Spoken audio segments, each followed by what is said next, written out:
Pagi Bu Siti. Pagi Pak. Nah, sedikit saya terangkan tentang pembelajaran asesmen berdiferensiasi dalam proses pembelajaran kepada peserta didik. Jadi nanti setelah saya jelaskan sedikit tentang proses pembelajaran berdiferensiasi, saya minta nanti tanggapan Ibu.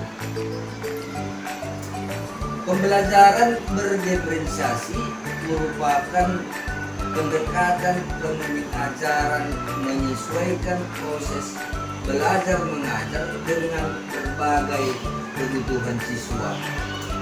Jadi proses pembelajaran ini pengelompokan siswa karena tingkat kebutuhan siswa itu dan kemampuan siswa itu berbeda satu dengan yang lain.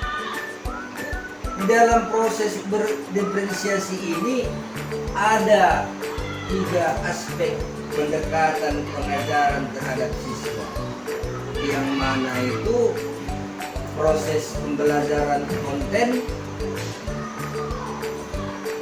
kemudian pembelajaran proses, dan yang ketiga itu adalah produk atau produk, yang mana konten itu mengacu kepada pembelajaran baik berupa gambar, video, dan lain-lain sebagainya.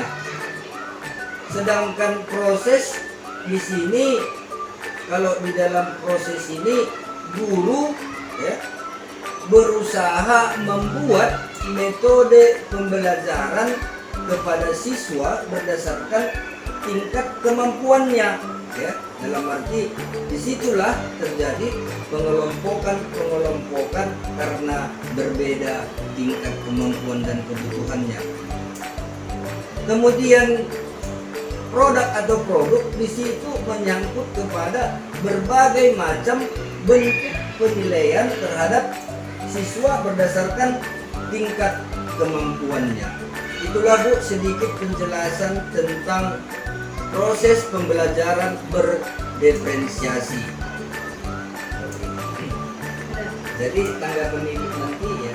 Saya, pembelajaran berdiferensiasi sangat relevan dan efektif dilaksanakan untuk menumbuh kembangkan kemampuan dalam peserta didik.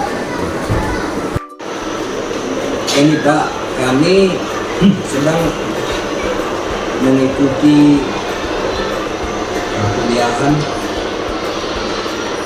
IPG promoting tahap 2.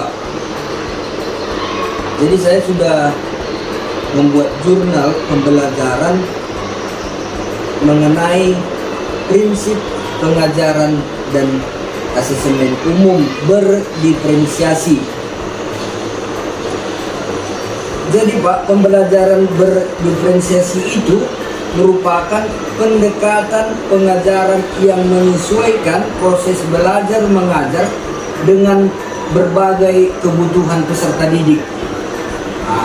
Jadi dalam metode ini, metode pengajaran kita Pak, di dalam kelas maupun di luar, di lapangan, tidak fokus lagi guru sebagai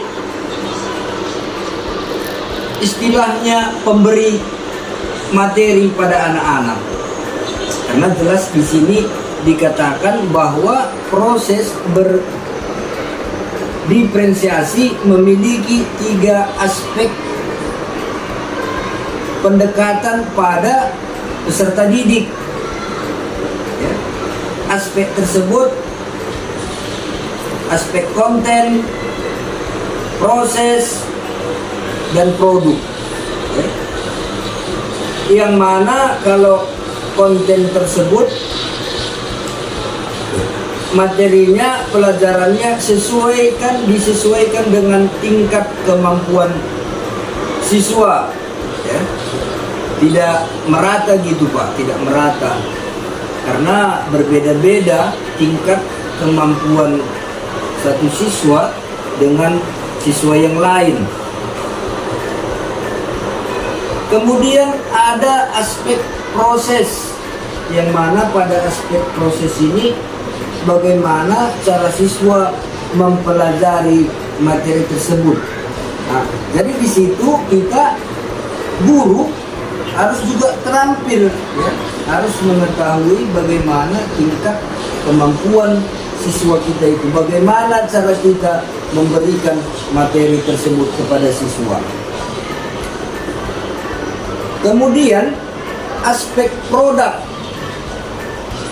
Nah, kalau aspek produk ini berkaitan dengan hasil yang diharapkan dari pembelajaran yang diberikan kepada siswa atau peserta didik berdasarkan tingkat kemampuannya. Jadi itulah sedikit sekilas tentang asesmen umum berdiferensiasi dalam pendekatan terhadap peserta didik. Menurut saya, konsep pembelajaran asesmen berdiferensiasi menarik dalam pembelajarannya berfokus pada peserta didik.